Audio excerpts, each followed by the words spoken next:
everyone. I'm Linda Nickell, and welcome to the Happiness Hour. Tonight's guest is Beth Buelow.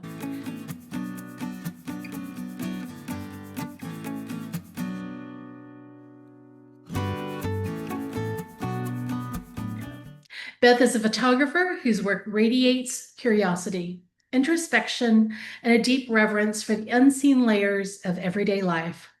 With a thoughtful eye and an intuitive approach, Beth invites viewers into quiet, contemplative spaces, moments that might otherwise pass unnoticed. Her images, often created using creative techniques like multiple exposure, reveal a world that is both familiar and dreamlike, rooted in reality, yet open to interpretation.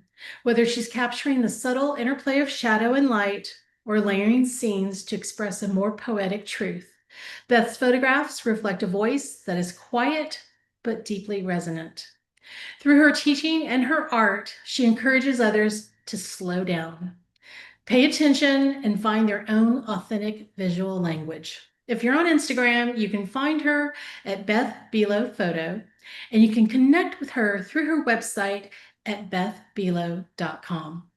In tonight's presentation, adding layers of interest with multiple exposure, from adding mood to a simple scene, to showing motion or creating something entirely abstract, multiple exposure can transform how we see and express our subjects.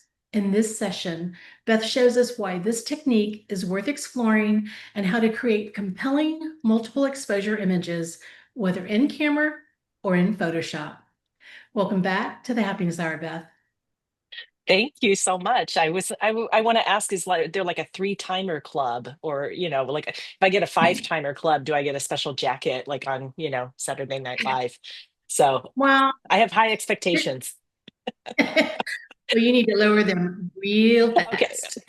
Okay. And you're going to have to work a Try. little harder and a little faster because our Oh, friend Valerie Hoffman in here, I have I abused know. her. She's She holds a record in here. So, yes, um, I yeah. know. So, I don't know. You might get surprised one day and get a sticker in the mail or something.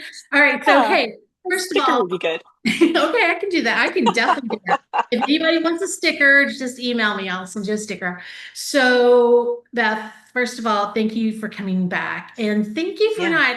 not, hemming and hawing about, well, let me figure out my schedule. You always just say yes. Yeah. And it's Yeah. just a matter of finding a date that works. And I so appreciate it. And people love it when you're in here. I'll be honest. I get a Aw, lot that's of sweet. comments after I've posted your YouTube videos. And I mean, a lot of people comment about a lot of people, but you in particular, it's always like, how does she do that? Well, she just showed you how to do it. You need to go out and try it. All right, Yeah, I'm going to go. exactly. What did I miss in your bio? If there's something that you want to add. Okay, this is Mm. something I didn't put in because it's kind of new to me. I Hmm. know you have a YouTube uh, Yes. channel. So tell us about that. Yes. I Oh forget gosh. to put it in there. Yeah. Yeah. Well, it's interesting that we're having this conversation today because just yesterday there were some shifts that happened. So my YouTube channel is currently called Pixels, Exploring the Heart and Art of Photography. And it primarily consists of long form interviews with some of the photographers that I've followed, for some of them for years, and that I find to be incredibly thoughtful, deep thinkers, inspirational, both fantastic photographers and fantastic people. And there's there's like maybe I think about 28 of those interviews up there right now. And so there's Yeah. a nice library that you can dig into. Just fair warning, each interview is about an hour long, some are a little bit longer. But my theory is it's not about the length, it's about the quality. And time goes fast if it's a good conversation.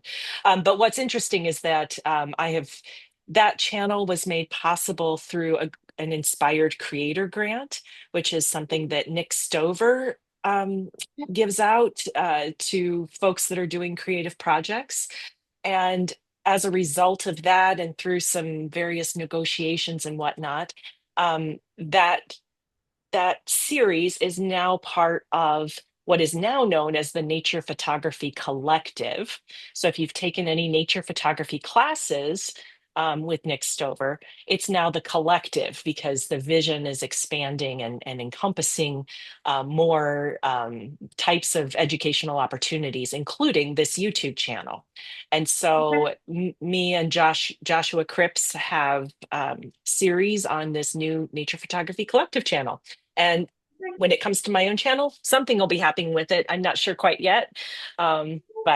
But for now, the Pixels is moving over. So sorry, that's a long answer to No, your no, no, question, no, but that's good. yeah, it's very No, that's good. timely. Yeah, it's like I do. No, it was one of those. I remember catching one of the interviews. This is like several months ago. I was Hmm. actually waiting for somebody, so I was like, "Let me just pop around," and you popped up, and I didn't know you had a YouTube channel. Ah, I yeah, don't. I didn't do a deep dive on you, but anyway, I saw it, and I keep meaning to ask you about it, and it never, yeah, it always comes into conversations about me instead of you. And so I thought I got to ask her tonight. So, okay. yep, So all good. anything else? Anything else you want to share? No, I just wonder where you got that bio because it was really lovely. Okay, so here's the deal. Everybody says I'm a really good writer, and I don't really think I am, but I have had to do a lot of writing in the last couple of, I don't know, last 7 or 8 months. And so I don't want to say my creativity, my Yeah. creativity gets a little bit more creative after midnight. So yours is one that was Hmm. written after midnight. So Awesome. um, I look at your work and that's what I take from it. Mm, I don't know, I don't dig, deep into where you guys come from and how you right. started. It's more of what I see, and I find that sometimes when I do those types of introductions, my guests are like, "Wow, that's really good," and it's Wow. like, Don't I know. don't you see this? Because it's so obvious to me." So anyway, Yeah. that's No, it's where it comes awesome. from. So Yeah. all right, Well, I'll say really fast what you're doing is so I took a Dale Carnegie course like eons ago, and one of his golden rules is give the other person a fine reputation to live up to. So when you are offering those amazing bios that reflect your experience of the photographer, it's like you're elevating and it's like, huh, okay, I got to live up to that now. I set you up. You set me up in a good way. So, should we get on? Yeah, let's do it. Let's do it. All right. I'm so glad everyone is here. Thank you so much for taking time out of your day and your evening to be here. And I'm not going to get into the like how I got where I am and where I came from, where I'm going kind of stuff because I just want to get to the meat of why we're here and that is having fun with our cameras and having fun with photography and making meaningful art. So I hope when it comes to making meaningful art that you want to make more images like this, right? And you want to make images like this classic. Like that's what we're here for tonight, right? So if you're not here to make images like this, you're in the wrong place. But I when you think of multiple exposure, often our minds, especially if we're of a certain age, we might think back to the 70s and 80s and these horrible, portraits where you've got the floating head, or in this case, the floating hamster or the guinea pig. Um, Somebody professional, they paid a professional to create this. And I love this particular comment where they said, I love what happens in photographers' brains because you just don't know what's going to happen. So I wanted to start out with these because it's just, oh, how far we've come, I think, in how we utilize multiple exposure photography and what its potential is. And if you're looking for a good chuckle, I always recommend following Awkward Family Photos because that's where those all came from. And yeah, I'll laugh until I cry sometimes. So it's good stuff. So I would love to get a pulse in the room of who's here and your experience or relationship with multiple exposure photography. And so the two questions are, how often do you do in camera multiple exposures? Do you do it frequently, occasionally, rarely, or never? And then part two, how often do you create layers, i.e., mimic multiple exposure photography in post processing? And whether that's Photoshop, and I know that there's other platforms out there where it's possible, but I'm mainly thinking of Photoshop. So I'm just going to pause for a second and let people share in the Yeah, chat. they're all over the place from occasionally and rarely to never. Um, Hmm. I did see somebody here. Okay, Sherry wants to do more, so there you go. Good. Um, oh Occasionally. gosh, it's going by so fast. Yeah, Uh, it's good. I love Andy's, no idea, but I'm ready to. Okay, so Valerie, I used Yeah. to shoot a bunch of in-camera multiple exposures. Now she shoots Olympus, and guess what? No, Um, no Emmy oh, in camera. Olympus. Yeah, they can only combine two images, sort of. So it's less Hmm. inspiring. Okay. Hmm. Diane says, occasionally in Maine with trees and flowers, we'll be doing more as the Hmm. crabapple trees. She's just bragging. We don't have any crab apple trees here at that. Like, oh man. Yeah, so it's all Awesome. over the place. Okay, good. I love it. Everybody, Good. everybody is ready to learn more. So here we go. Yeah. Yeah. Yeah. Well, I am, yeah, I'm inspired by this. And I want to back up here for one of the points that's made. Andy, you say no idea what any of it means. I focus stack macros. Is that multiple?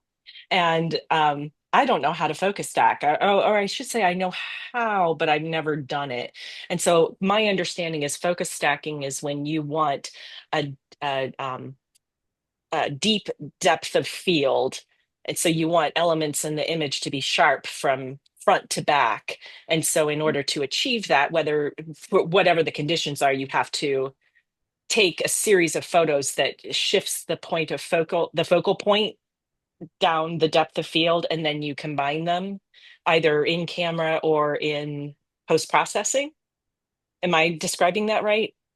Mhm. Linda, do you focus stacking? I do a little bit of focus stacking, not much. My Okay. patience level is pretty low. Yeah, I'm like sharpness is overrated. So as you'll see in some of my images probably. So that's in a way it's kind of a form, but what we're taught, you'll see the difference, I think, as the presentation goes on and as we have this conversation. And hopefully if you're already doing something like that, then that inspires you. Like if you have the patience for that, then multiple exposure might be right up your alley. Yeah. Um, yeah. I think it's going Okay. to unleash his creativity. Yeah, good. All right. Well, then, my hope for tonight is that you leave our time together and you can't wait to either try it out, you can't wait to try it again if you've taken a break from it or it's been a while, or you can't wait to try it a new way, that there's something that is you're reminded of, or that like, I hadn't thought about doing it that way before, and it sparks something new and you just like can't wait to get out with your camera. um, One reason I proposed this topic to Linda was because I've been creating multiple exposures for a number of years, but I've been rather haphazard about it and a bit lazy, kind of intellectually lazy, because I wasn't really learning what each mode did, like to be able to predict the outcome based on what mode I had my camera set to. And I was a bit lazy in thinking about like all the different ways that I could utilize multiple exposure. I'm not big on the tech and gear side of photography. I usually focus on the artistic and the creative side, not the mechanics of it. And so part of this was like we teach what we need to learn, and so that's the challenge that I gave myself, to say, okay, can I learn enough about this that I feel like I can share it with people, that at least at the very least will inspire you to learn more, to dig deeper, because there's a lot more that can be learned than what I'm going to share here tonight. But at the very baseline, that again, like you're inspired, try it out, try it again, try it a new way. And I'm focusing more and presenting on the ingredients, all these pieces of multiple exposure, rather than dissecting one of my images and saying, here's how I made this. My hope is maybe after I've shared some of these ingredients and as hear about them, you might be able to look at an image and say, oh, I can kind of back out of that and say, I bet she did this to create that. Because I really want I want the focus to be on you taking these ideas and doing your own thing with them. Two quick logistical notes before I go any further. One is I'm getting over a cold, and I'm hoping I make it through all of this without a coughing fit. So if anything happens where I have to pause and like mute or go off camera for a split second, that's what's happening. Also, I'm in a hotel room in Wisconsin. I live in Muskegon, Michigan, but I'm across the lake to give a training tomorrow. I'm relying on natural light at the moment, and it will start dimming as we go. So I might have to quickly turn on a light, and I hope it's not too garish. So thanks for your patience with those two little logistical things. So, our layers for tonight, I'm going to give just a very brief history of multiple exposures and how they've been used in the past and the evolution of them. Why should we even be talking about multiple exposure? Like, what's the point? What are some in-camera techniques that we can do for multiple exposure? Um, Post-processing techniques. Again, remembering I'm not super big on the tech side. So what I'm sharing with you again is hopefully enough to get you started, and then you can start digging deeper. And then time for questions and attempted responses. And Linda knows, like, if you put something in the chat, and especially if I say something or you see an image and you're like, it will bug me if I don't learn more about that or if I don't get this clarified. I'm going to trust Linda to grab that question, interrupt me, and we'll go from there. Right, Linda? Right. Okay, cool. All right. So, a little history. I love this particular image. So, double and multiple exposures got their start in the mid 1800s, at first by accident. And probably this has happened to any of us who ever worked with a film camera. You would have a roll of film where it didn't advance, and it was, one of the frames was exposed twice. And so, what was first happening accidentally, they started seeing these unusual results and getting intrigued by them. So, they started applying the technique intentionally. And most of the examples that I found were portraits that gave people the appearance of either having a twin or, like in this particular image, having a ghost with them in the picture. And accompanying this particular picture, I pulled this from the Library of Congress, and a little bit that they wrote about it, or the idea of it anyway. They said Sir David Brewster, in his 1856 book on the stereoscope, gave a step by step instruction for creating a spirit photo, beginning with, for the purpose of amusement, the photographer might carry us even into the realms of the supernatural. His art, as I have shown elsewhere, shewn, enables him to give a spiritual appearance to one or more of his figures and to exhibit them as thin air amid the solid realities of the stereoscope picture. He went on to explain that this was easily done. Simply pose your main subjects.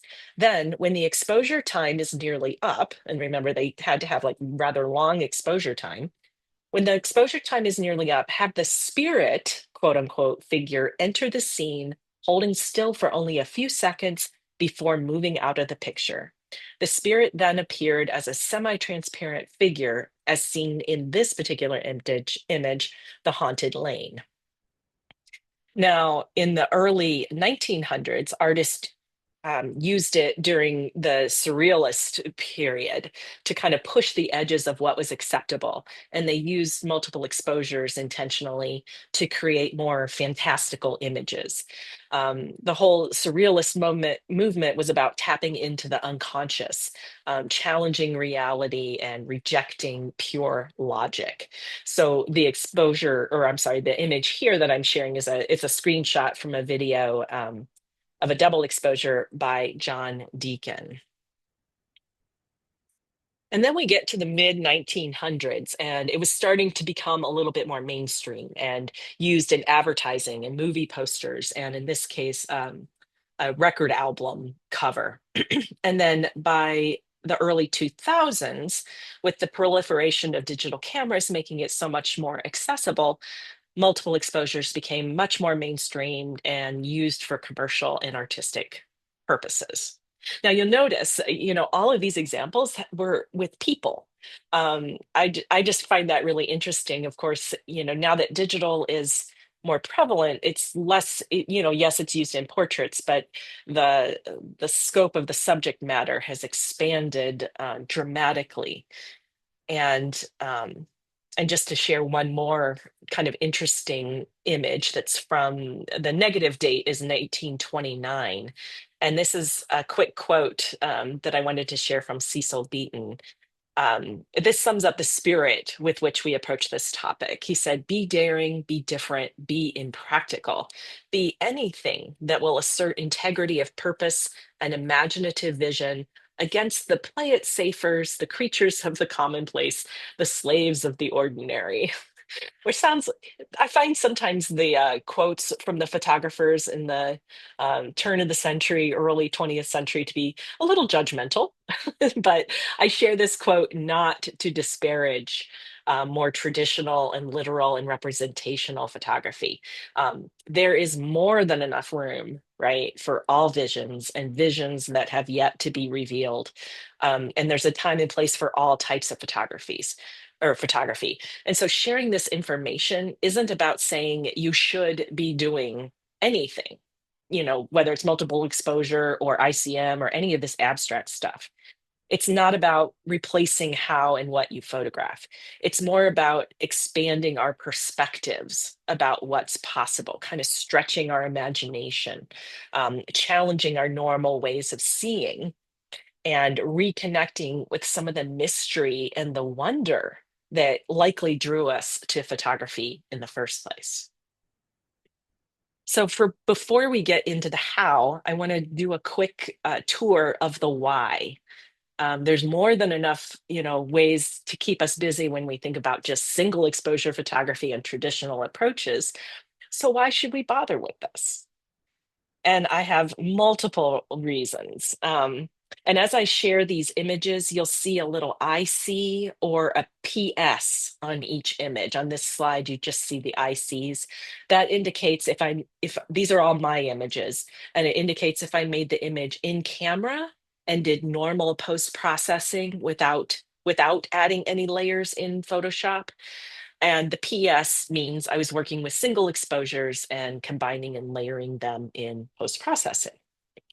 And so one of the main ways that we often think about multiple exposure is it's a way to create pure or semi-abstractions, to obscure the object that you're photographing enough that the object ceases to become the subject. And in that sense, multiple exposure does not have to be abstract necessarily. Like, I think you're going to see some images where it's like, I don't know if I would totally put abstract as the label on it. It's more non-representational, it's more non-literal. The object might be recognizable, but it's not what you would show an alien who just landed on Earth and wanted to see an example of that particular object. Another reason we do multiple exposures is to add texture. Texture, it introduces some interesting and sometimes contradictory textures into your scene, and it adds some depth and variety into your image.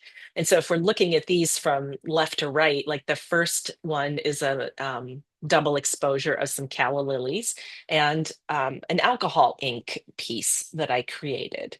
So I created this small alcohol ink piece. I photographed the alcohol ink piece. I photographed the callas, and they combined in camera, and it adds that almost like a watercolory kind of texture to it.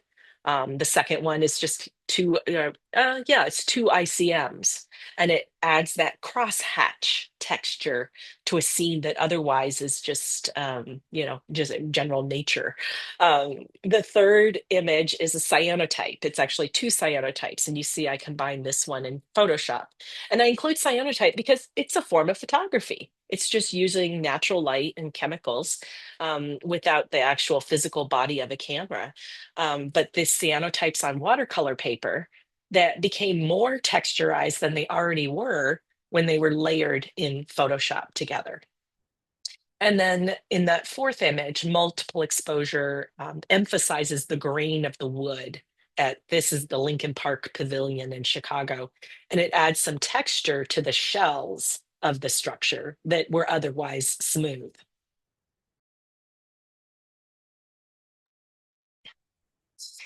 Multiple exposure can also create atmosphere. It can introduce some additional depth and almost a haze, um, even a fog of sorts. Like this, the left image, that very first one was taken at Death Valley at sunrise. Um, it's probably three exposures. And it almost looks like there's maybe some fog through those mountains because of the way that the image is blended.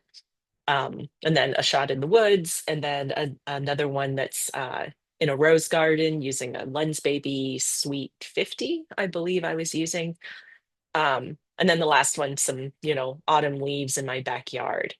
But just by adding a layer, you can see that that it just adds a little bit of mood to the image, a little bit of atmosphere. And then, of course, it can add motion. You can use it to either track a subject, like maybe what you see there in that first image, that's a single person walking downstairs at the Art Institute of Chicago, or that middle image where somebody is going through O'Hare Airport, Concourse C, and there's a wonderful light installation that's so fun to do multiple exposure with. But to give you this sense of like a vortex, he's moving through here just by doing the multiple exposures and kind of pulling the camera back as I go. This is probably like 9 multiple exposures in camera. And then that last one I just took about a week ago of some boys playing hacky sack on the beach. And so just through the use of a still image, you can get a sense of motion by using the multiple exposure to capture multiple moments in something moving. You can also use multiple exposure to pull together different elements that tell you something about an object or a place's intended purpose or an experience that you might have. The image on the far left, that's a Christmas ornament actually, and it's a star, and I used a Lens Baby Velvet 56 to do an in-camera multiple exposure that was intended to kind of bring out the story of that star's radiance, to make it shimmer and give it that aliveness that it's supposed to be representing. The second image is a portion of a sculpture at Fred Meyer Sculpture and Gardens and Sculpture Park. It's called Male Female. And so you're seeing the female side of that sculpture. And it gets a fuller narrative by overlaying some of the flowers that were actually right around that sculpture. And so it tells the story of both the sculpture in a kind of different way, as well as tells the story of the gardens themselves, because it's a mixture of man-made objects, the sculptures, and the botanic elements. The third image is actually my now no longer with us father-in-law's piano. And the notes that you see on top of it's a composition that he made that's written in his hand, and he likely composed it at that piano. So you can see the different layers that multiple exposure enabled me to bring together this kind of poignant image that wouldn't be possible otherwise. It would be harder to tell that story, but it has a little bit more intimacy, I think, than it would otherwise. And I put that question mark there because this particular element of using multiple exposure for storytelling is a growth edge for me. I've spent more time on abstraction and other reasons for doing multiple exposure to the detriment of seeing it as a tool for storytelling. And so I have an intention to do more of it, and I have a few ideas, but that's a placeholder. as a reminder for me, as almost even a commitment and accountability, that I want to be more thoughtful about how to use multiple exposure for storytelling. And if you've used multiple exposure for storytelling, please share in the chat, how have you done that? A very, maybe offer just a very brief description of what you did. What were the elements that you brought together and what was the meaning behind it? Because I think the storytelling element is a really huge um, area for exploration. And we could all use some inspiration. So please do share that in the chat if you're willing. Linda. Yeah, let me scoot in a question here. Yeah. Kathy slipped in. She says, do you use the same lens on each multiple exposure, or do you change lenses sometimes as you create the exposures? So you can you can't change lenses, at least on a Canon. As soon as I would assume you would turn off your camera. Although I suppose you don't have to turn off your camera to change lenses, but I usually do because I don't because of dust, I just want to be like careful. But as soon as I turn off my camera, it resets and the multiple exposure setting has to be enabled again. Um, Okay. but that's a really interesting question because I've never tried that before. Like, what would happen if I took off the lens but didn't turn off the camera, switched it, and tried it? And if anybody has tried it, share in the chat. Because I'm curious. Um, s- uh, um, Hallie says you can use a previously taken photo on a Canon to Yes, make multiple exposure. yes, yeah. And that's one of the tips that I'll offer in a few minutes about being able to select a base image from one that you've already taken that's on that memory card, in the camera at the Okay. time. Yeah. Okay. Laura says she's done it Anything with else? an R10 before, used a zoom lens and a lens baby. Very cool. Ah, excellent. Well, see, thank you for chiming with both the question and your experience, because this is the kind of thing like you open the box and all sorts of things can come out that you didn't even think of. Ooh, there you So go. please add. Anything else, Linda? Nope. Nope, you're Okay. good. All right. Thank you for those questions and comments. This kind of goes a little bit, hand in hand with the atmosphere, and I should have said, like, there's a lot of crossover between these, and I'm just pulling them out as a way of kind of teasing out these different ways of looking at it, so that you can practice, um, maybe one particular approach, and then you can apply it and combine, and the possibilities are really endless. But I see using multiple exposure as a way of simplifying what otherwise might be a somewhat busy or chaotic scene. Because if I do one exposure where it's in focus, and then I do a second exposure that's out of focus, blurred to the point where it just becomes atmosphere, it becomes haze or fog or almost clouds. Um, and that layers on top of it, it can mute and sort of dampen what is otherwise a busy scene. And it can help to strip away details, which also helps to simplify it a little bit. That's basically kind of what the fourth image there is. If you've followed me on Instagram, you might know what that is. It's been a little while since I posted that image, but those are leaks. Taking the multiple uh, layer leaves of the leaks, doing a little bit of ICM and a multiple exposure, and you're stripping away because of the setting that I use. You strip away, and you're just left with a sort of geometric kind of pattern that simplifies and makes the leaf a little bit more interesting. And then on the flip side, and I was really wishing I had come up with this word, but alas, it exists already, complexification. It can take a simple scene that's interesting, but that could come alive when it's given this multiple exposure treatment. So that one on the far left is again another one of the, Concourse C in Chicago's O'Hare Airport. The second one is Aqua Tower in Chicago, a double exposure. And if you see the building, like you would not necessarily see how this kind of image could come from it, but it's one of my favorite places to go and just walk around and try different angles and do multiple exposures because it's pretty dynamic that way. Um, the third one was taken in Seattle, around the Seattle Center, right around the Mopop museum. You can see those pink strips. Those are actually brown, and there were beautiful clouds and this beautiful sky. So I did some funky, some funky thing there that made these sort of surreal strips of clouds and color that I find strangely appealing.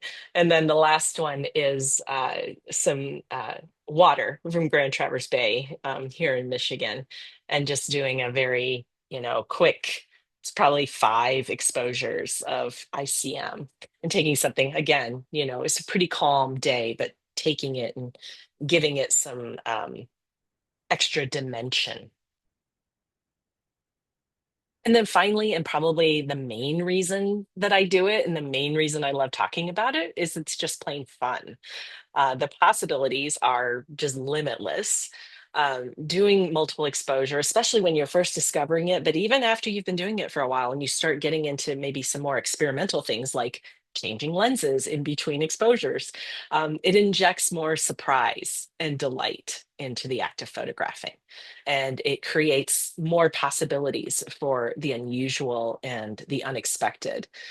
So like that left one I did in Photoshop, I'm pretty sure I combined 2 images that I did, but one of the layers I ran through some of their filters to get some pixelation.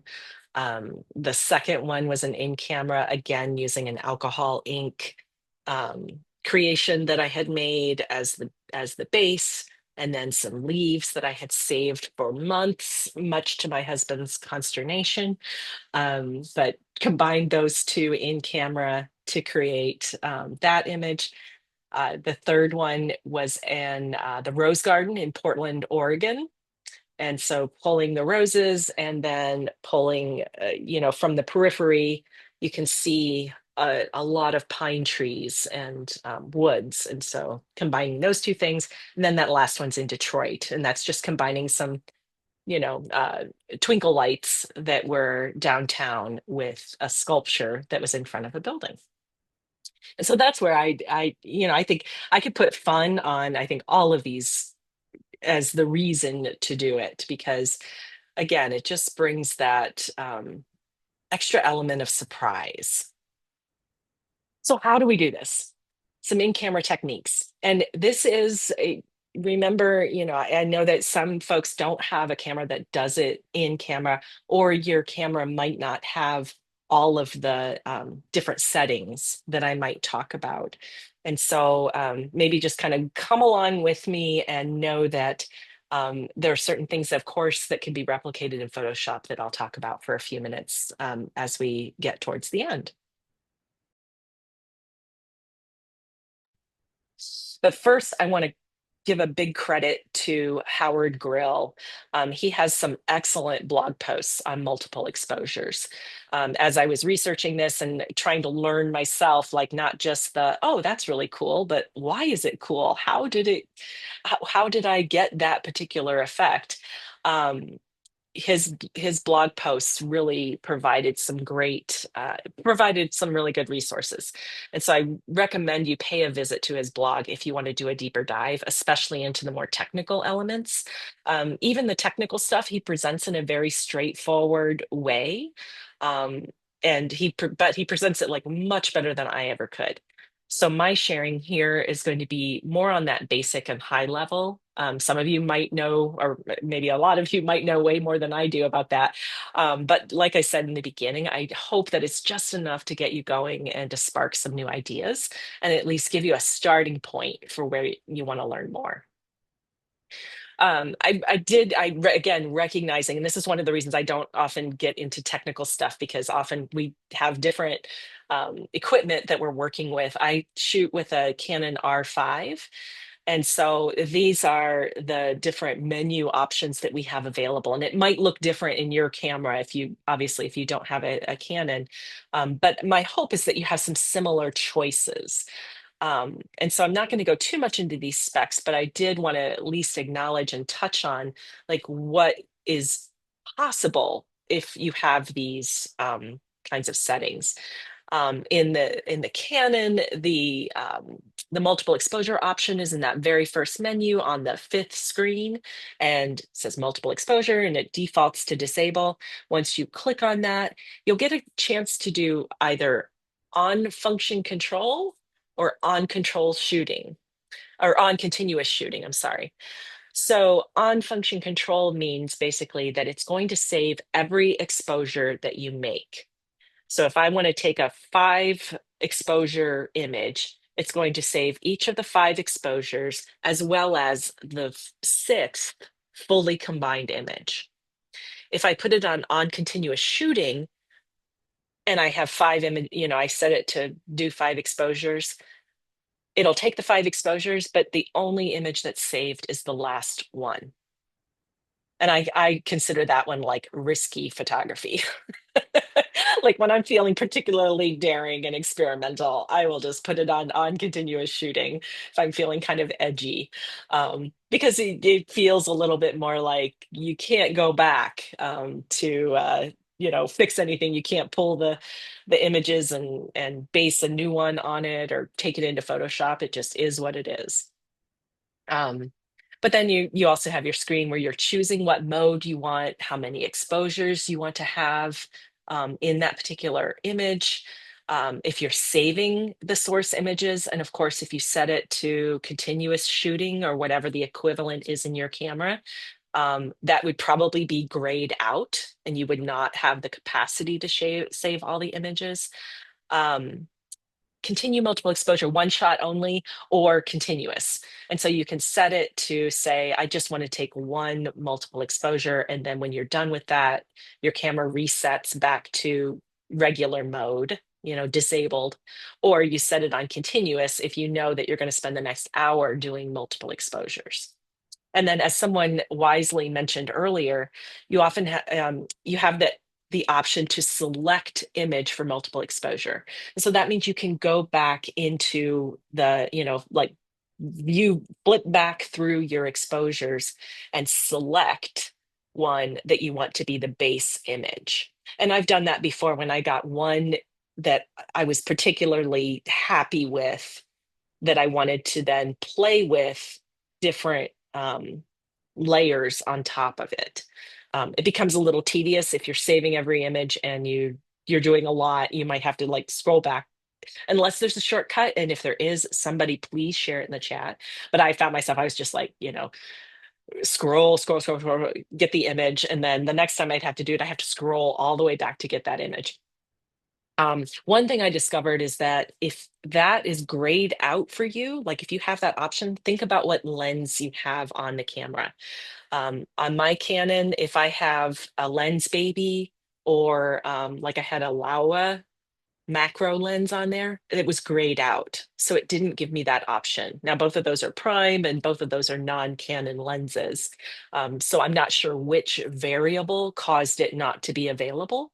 But that's one of the things to think about. Like if you see anything that's grayed out in your menu, um, take a look at like what lens am I using and what other camera settings might be conflicting that are making it unavailable. And that's going to be different for every camera. And so don't get frustrated. Go to Google and say, this is grayed out. And chances are somebody has had that same issue. We're going to talk a little bit about the modes. You can indicate the number of exposures you have. And then, like I mentioned before, whether or not you're saving the source image. So I'm just going to do some quick examples of these blend modes. And again, your camera might have different, they'll have these, they might have a different label for them, or they might not have all 4 of these. But these are the 2 images that I combined for our learning purposes. This little Zentangle kind of drawing that I did in black and white, and then an alcohol ink background that I just, threw together as an example.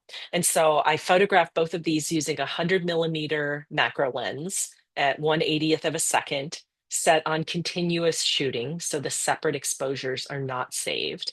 I'm going to refer to base and blend exposures, with the base being the first exposure and the blend being the second exposure.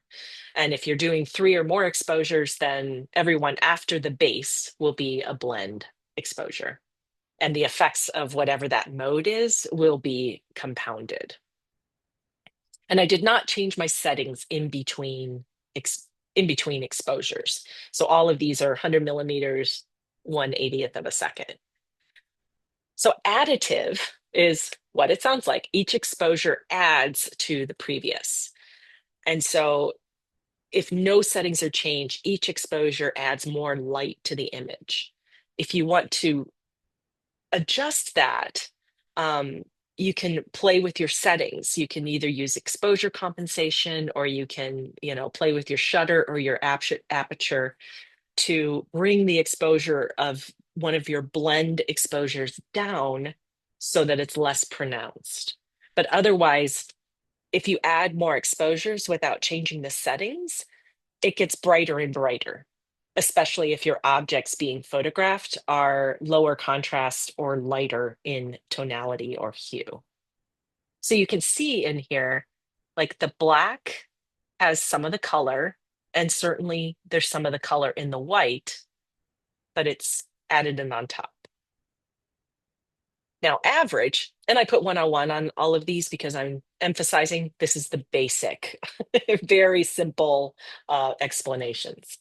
Average means each exposure is averaged and given equal weight. So the camera considers each exposure and adjusts so that the final image is properly exposed and balanced, with no one exposure or darkness or lightness of an exposure overpowering the other.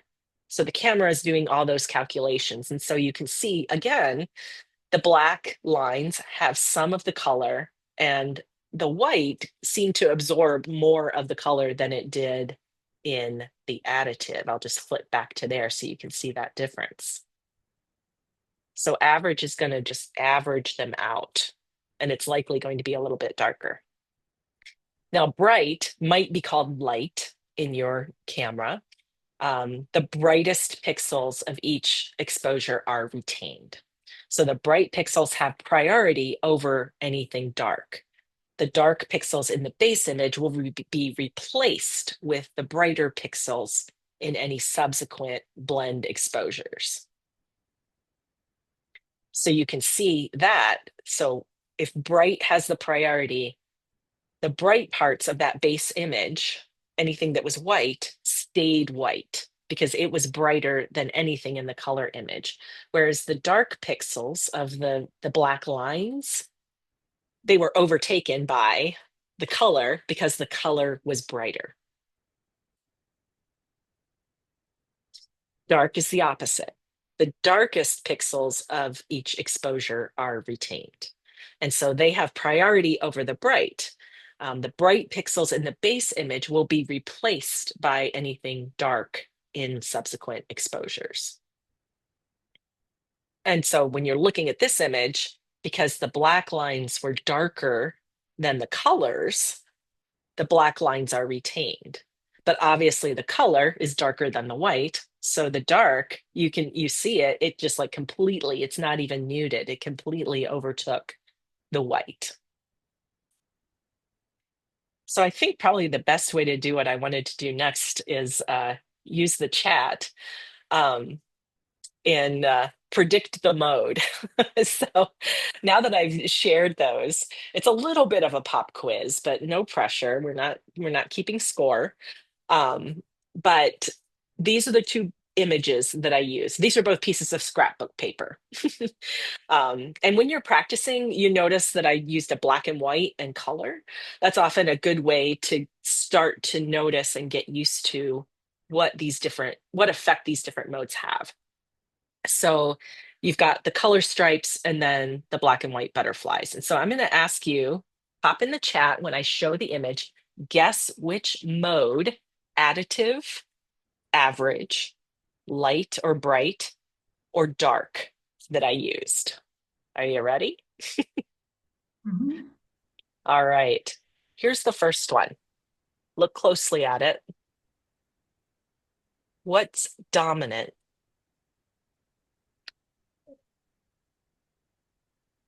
Bright, light, bright. Okay, most people are picking bright and light. Dissolves. And Okay. dissolve. Bright. Yes, bright. And you can see that because the white pixels, the white stayed white. It didn't absorb the color, right? All right. Whoops. Let's do the next one. What about this one?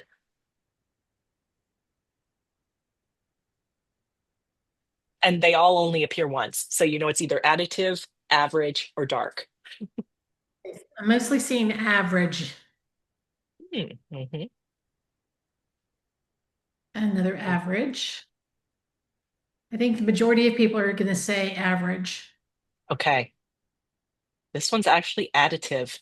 And I find the average, what's been helpful to me in this whole exercise is the difference between additive and average, because they do look a lot alike. So I'm going to go back for a second just so to ground this. So take a look at how the colors are showing up in the light areas and how they look in the other area, like over the black. And you can, by powers of deduction, whoops, this one's average. So look at the color and how it's more pronounced in the white areas, and the color is more muted because it has been averaged with the black. At least that's how I'm seeing it. Mhm. So it has a little bit more of a muted look and it's more balanced out. So that one's average. And so that power of deduction leaves us Okay, with Andy. Okay, Andy, you can get dark. this one. Okay, Yep. dark. There you go. All It right, is dark.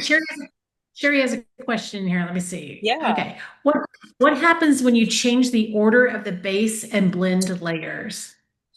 It does change it a little bit. I haven't done enough intentional experimentation like this to say which one, but the base, it likely probably the higher contrast, the less effect it will have.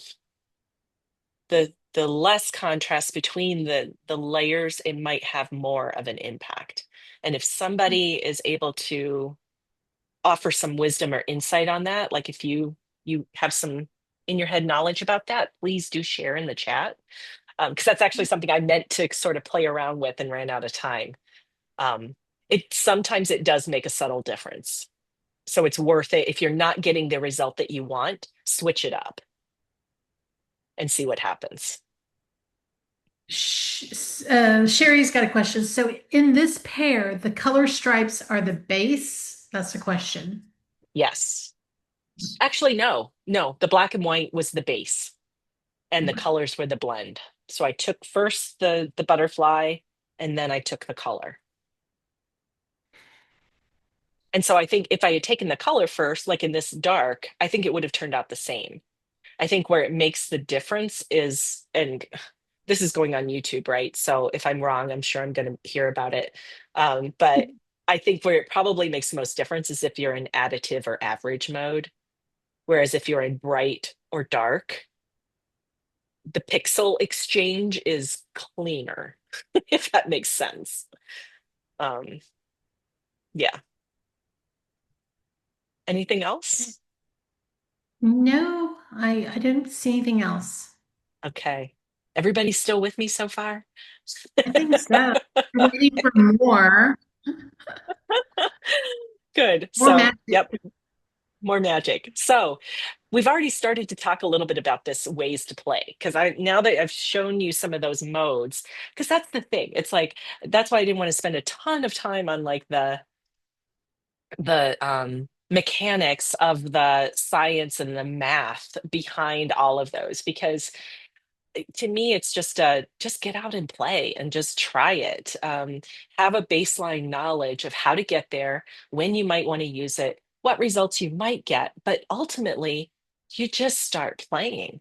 And so these are some of the things that I do that help me get some of the results that you saw, and that surprise me all the time. So first, like try combining multiple exposure with doing continuous shooting mode, like do high H plus or low continuous speed, and just, let yourself kind of move fast and see what happens.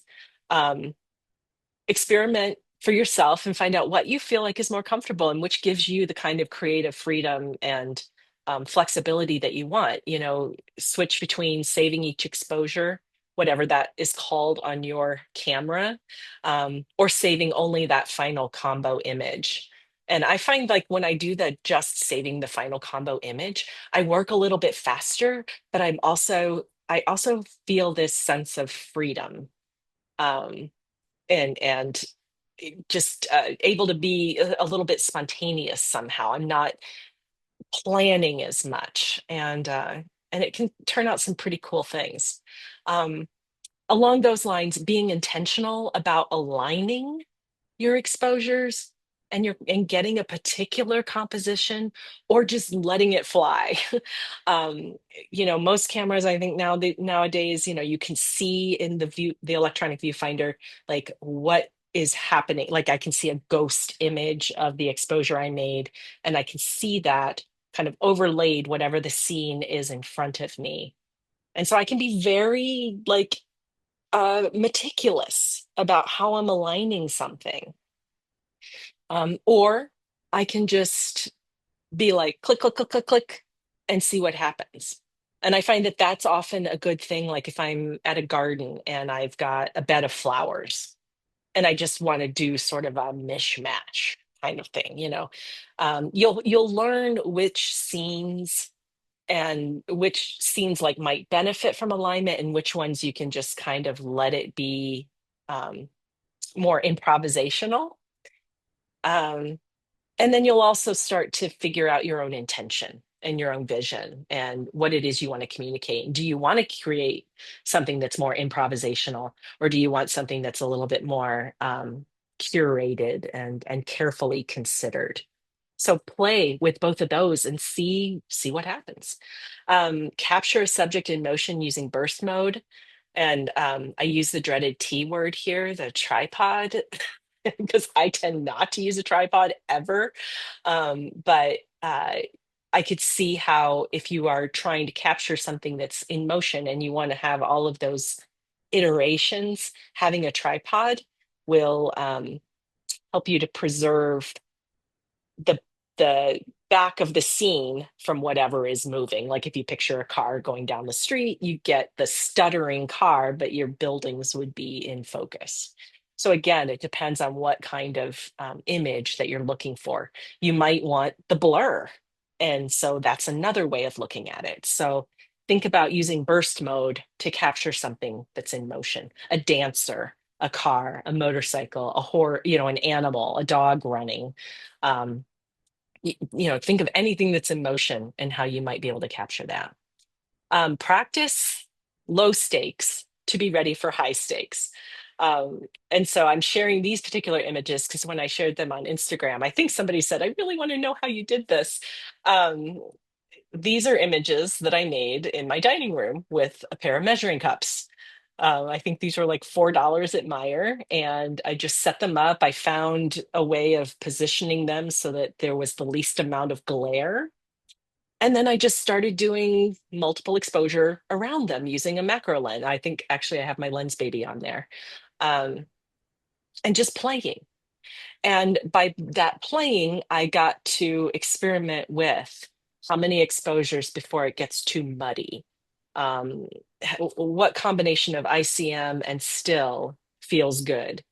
Um, just all of that, playing with it to see what happens. And so doing that in a very low risk, low stakes situation helps when you actually get out in front of a scene that you really want to photograph because you've got some practice in your back pocket. We talked about this. Select the first image from existing in-camera images. It might not work with all lenses, but it's worth giving it a try and seeing what happens. Um, layer layers. So you do a multiple exposure, and then you go back and you choose that as your first base layer, and you add to it. And in that way, you could take a six. You could do like three, six multiple exposure images. By the time they're all layered, you'll have 18 layers. That might sound insane, but again, you play with it and you find out. And then in that spirit, combine stills with stills, stills with ICM, go all ICM, play with it, see what effect you get that makes you happy. Switch up your aperture, switch up your lens, as we were learning tonight. Switch up your aperture, your shutter speed, your focus, your exposure compensation, your white balance in between the exposures, because that's going to change the results and change the colors and um, just that the whole feel of the image. Zoom in and out, get closer, zoom with your feet, zoom with the zoom lens, but change the perspective. Use texture, backgrounds, and patterns as or as one or more of the exposures, um, just to add, again, like we talked about before, some depth. Experiment with both high and low contrast scenes. Save all your exposure. So this is a tip. Even as I love like that on the edge of just continuous shooting, don't save all the exposures. If you have plenty of memory and battery, go ahead and save them all.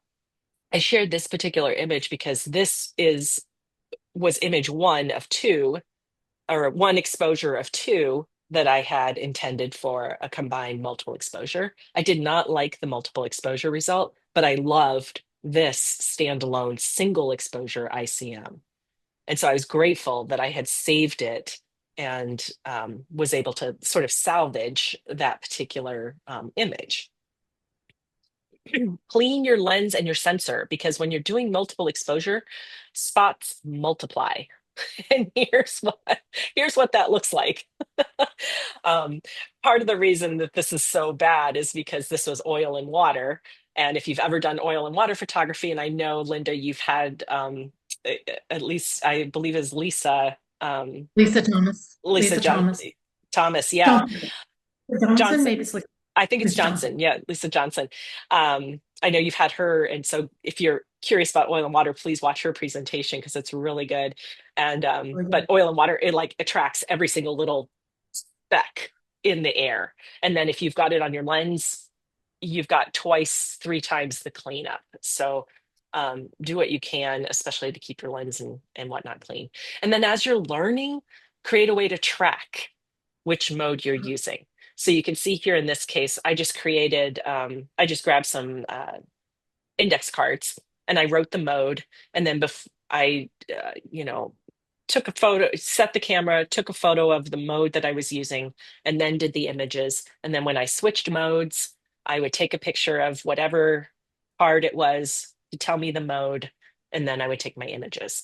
Um, you won't have to do that forever. I should have done it way sooner than I did. But it's a great way to start to learn what kind of results you're going to get from different modes. Multiple exposure, at least on a Canon, only works in mechanical or electronic first curtain shutter modes, not electronic. So if you're in an environment where noise matters, you might not be able to do it. If you have a prime or a non-native lens attached, it might not let you select that image for the multiple exposure, like that initial one, and then use the image preview to guide your composition. And see if you can delete, like in a Canon, you can, like if I were to say I have 6 exposures, if I'm looking at them before it combines and I'm like, I really don't like that one, I can delete it and then it frees up another exposure and I can do something else. So check to see what your camera settings are. Linda, any questions? I know I have not timed this, and so we're going long. We are, but that's okay. You know what? People can drop off That's past their right. bedtime and they can come back and watch it on YouTube. But since I've held you captive, I'm getting all that I can squeeze out of you. Okay, so yes, Yeah, quite a few questions. Are you ready for them? let's do it. All right, let me just scroll here. Jan's question is, when you take the second exposure, can you also see the base image? Yes. At least on mine, you can see it's ghosted a little bit, Okay. right? And what I have found, and I'll share this real quick, I have found sometimes if I want my blend image, like that second exposure, to be in focus, sometimes, especially with a prime lens where it's just manual focus, I can't quite see if I've got it in focus. So I have to change my exposure, my shutter speed, or my shutter speed, usually to slow it down to bring more light in so I can see and focus, and then I'll adjust it back. I hope that makes sense. Okay. If it doesn't, Jan, just uh, re-ask it. Laura's question, this is goes back to the measuring cups. She's curious, what mode did you use there? Do you remember? I'm pretty sure I use dark. And Okay. it's what's cool is when you're using solid colors and you don't have white and you use dark, it's really cool. It's one of my favorites. And so that's what I was using for that particular one. Jan's back with a question. Is there a time limit that you need to take the additional exposures in? Mm, I don't think so. It's probably just based on however, like you're set, like if you were to set a timer, is that what you're thinking? Like, could you set a 5 second delay between exposures kind of thing? I believe you can. And again, that's not something I've experimented with. So if somebody has done that, please share your experience. Um, Okay. yeah, All but right. I don't think so. The only thing you'd have to watch out for is if your camera powers off, like you're taking long enough, like you're walking from one location to another and your camera powers off, it might Yeah. drop you out of the mode. Okay, Andy Bruner, you're just too cute and funny. If I accidentally take the world's best ghost duck photos and combine them in Photoshop, will I get booed off Instagram for not doing it in camera? No, Thank he's upset with Sony. He's discovered Sony doesn't allow him to do this. So I yeah, think you're fine, Andy. We won't yes. tell. We won't And tell that's, everybody. we won't tell everybody. This is just on YouTube. They'll, no, but Well, it won't. I mean, that could take us down an entire philosophical rabbit hole because I have struggled a little bit with that very question. Because I prize doing things in camera. Like you notice, I'm spending way more time talking about in camera than I am going to talk about post processing because I would much rather, I enjoy the act of like the creation and the spontaneity and the surprise when I'm out in the field. And so I personally, um, prioritize in camera over processing. At the end of the day, it really does not matter, right? It's about, is that an image that you envisioned, that you created, that you're proud of? It doesn't matter if it was layers in Photoshop or layers in camera. At least that's my feeling. No, I mean, maybe it matters to if you enter it in a contest, somebody will Yes, care and they'll right. dissect it. But we don't hang out with those people. Okay, No, so no. Laura, let me go back to Laura's question. She was talking about okay, so she says that's exactly what is going to stay with the powering off. You can go for a bit without taking a second or third exposure on an R10 Canon, uh, Hmm. as long as you don't time out. So, Right, all right. right, we've got some Nikon users in here, so maybe they'll experiment a little bit for you. Yeah, cool. Okay. Anything else? Nope, I think we're good. All right. I'll make this fast because this is not my favorite part anyway, but but let's cover it. So, what if you don't have in-camera exposure, or you enjoy Photoshop, or you want more control over the image, over the process, over the results. So this is just a very basic, very, very basic. I just did a screen capture here of where you can find the layers and the options available. I am not savvy when it comes to knowing how to use smart objects or when or other things that are important for non-destructive editing in Photoshop. I often just duplicate a layer and then I manipulate that layer. So if you want to learn to do this and do it well, then please do take that time to research how to prepare your images for this kind of processing so that you don't end up like ruining an image that you really love. But you'll find these layers in the adjustments menu and panel. And you can see here the drop downs for what kind, like this one happens to be chosen on multiply. You can adjust the opacity, you can adjust the fill, which I'm not sure what's different between that and opacity. So if somebody knows, they can comment. Um, and you can see you can add different layers. And if you're more sophisticated with Photoshop than I am, you can start to play around with the settings on a particular layer using the brightness and contrast and the curves. And, I've often played with inverting or putting one layer in black and white that wasn't before and seeing what happens. And so you can really, again, it's like just unless as long as you have put your image in there in a way that you're not going to destroy it, you can't destroy it. You can just play and play and play until you see something where you're like, yeah, that's what I like.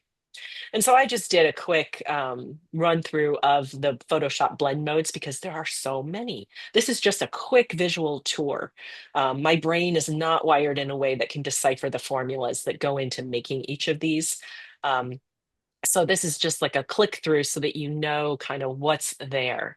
If you see stars by one of the types, that just means that according to AI, it's the more commonly used or popular layer settings in Photoshop. So you can see these are the first set and they all have to do with the dark mode. So prioritizing dark pixels over the light. And multiply is one that is used quite frequently. Lighten, the opposite. The light pixels in the image are prioritized, and screen is one that is popularly used. And I'm guessing they're popular because they either emulate what is possible with film photography, or they somehow emulate also what's available in camera. Contrast, I have no idea, but overlay and soft light are two that are commonly used, and I find myself actually defaulting to those quite a bit myself. Um, and it's going to give you again, each of these is going to give you a different effect. And some of them you might look at and say, I'm not quite sure what the difference is between pin light and hard light. Like pin light looks a little bit softer, hard light looks a little bit harder. So you would have to kind of study these a little bit to see. And if you wanted to get into the math, I'm sure there are lots of resources for that.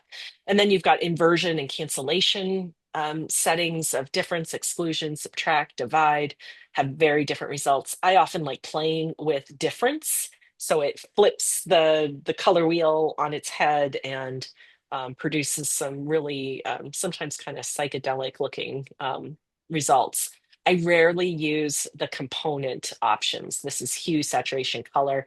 You can see that had the same result on these two layers for all three of those, and then luminosity had this particular outcome. So again, you just play with it. And here's the whole family portrait um, where you can see the differences between them. So again, I encourage you to go in and play, use masks, play with the opacity slider, all of those adjustments in the curves and black and white and inversion, just to manipulate the exposures. And you can really get some really interesting effects. So if you want to learn more, and I'm going to send links to Linda. I meant to share them with you beforehand because I want you to be able to share these with folks. Okay. Because like I said, this is kind of tip of the iceberg. I want you to be able to do a deeper dive, but I hope that it's intrigued you enough that you want to learn more and just get out and play.